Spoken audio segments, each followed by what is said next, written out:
Welcome back to the Deep Dive. So today we're jumping right into the 2026 Nissan Sentra. We are, and this is a big one. It's a complete overhaul. Yeah, Nissan is clearly aiming for a much more premium look, something that really turns heads, but without that premium price tag. That's the core question we're digging into with our sources today. Mm-hmm. Can this sort of blitz of new design and new tech really make up for what's familiar under the hood? And we should probably get the price out of the way right up front because it frames everything. Absolutely.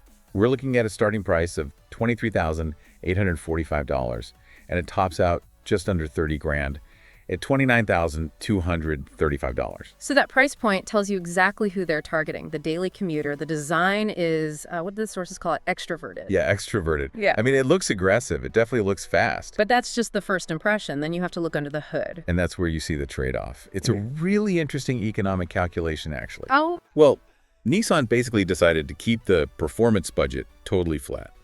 They're sticking with the same 149 horsepower four-cylinder engine.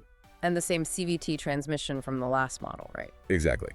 So that tells you every single one of those development dollars went straight into the design and, as we'll see, the technology to keep it under that $30,000 ceiling. And you feel that decision in the performance numbers. The 0 to 60 time is estimated at, what, around 8.2 seconds? About 8.2 seconds, yeah. So, I mean, let's be clear. If you're hoping to win a drag race against a Honda Civic, this is not your car. Definitely not your car. Yeah. And that tells us everything about who this car is for. Speed is kind of irrelevant to the target buyer. It's all about comfort, style, and just getting from A to B efficiently. It really knows its lane. It knows its lane perfectly. Okay, so if you're that commuter, utility and comfort are king. And thankfully, the cabin space is pretty much the same as before. Which was already a strong point. I mean, it fits full-sized adults comfortably. Yeah. And this is where it starts to get some major points against its rivals. The back seat specifically. The back seat is arguably one of the best in the whole compact segment, at least for two adults. Our sources did have a little pro tip, though. Oh. If you're tall or you have tall passengers, maybe skip the sunroof. You lose about an inch of headroom with it. That's a good tip. And the utility story continues in the back, right? In the trunk. It does. It has 14 cubic feet of space, which is, respectable.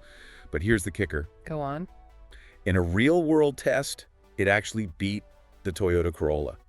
It managed to fit 7 carry-on suitcases. 7? Wow. That's a serious practical win. It's a huge win for practicality, and it's a win for your wallet. Yeah. The efficiency is expected to be top tier. Last year's model hit 40 miles per gallon on the highway. And we expect the 2026 numbers to be right there. Pretty much. Though we do have to give the crown to the Corolla, which still just barely beats it on gas mileage. Okay, so let's get to where the real magic happened. The technology, this is where they spent the money. Oh, absolutely. It's a generational leap forward inside. Even though we lost a few physical knobs. Yeah, a small price to pay, maybe? Yeah. Because you get this massive 12.3-inch infotainment screen right in the center. And it's not just big, it's supposed to be much brighter. Twice as bright, according to the sources, which is crucial for visibility in daylight. Plus, you get wireless Apple CarPlay and Android Auto standard. And on the higher trims, a full digital gauge cluster. And they didn't forget about charging, which is a huge pet peeve of mine. Not at all. 3 USB-C ports and available wireless charging. Your devices are not going to die in this car. So the strategy is crystal clear. They're using this cutting-edge tech to sort of balance out the familiar performance. It's more than balancing. It's the whole new value proposition. Nissan is betting that you care more about your screen than your 0 to 60 time. I think they might be right for a lot of people. The identity is clear. Sharp design, great tech, decent performance. It shows sedans are getting smarter, not just faster. And that really leaves you, the listener, with a final thought to chew on. If the focus in this whole segment is shifting so hard away from horsepower and towards digital integration and utility, how are the big players like the Civic and the Corolla going to respond to the Sentra's very aggressive, high-tech, high-utility strategy in this price bracket? That's the next battle to watch.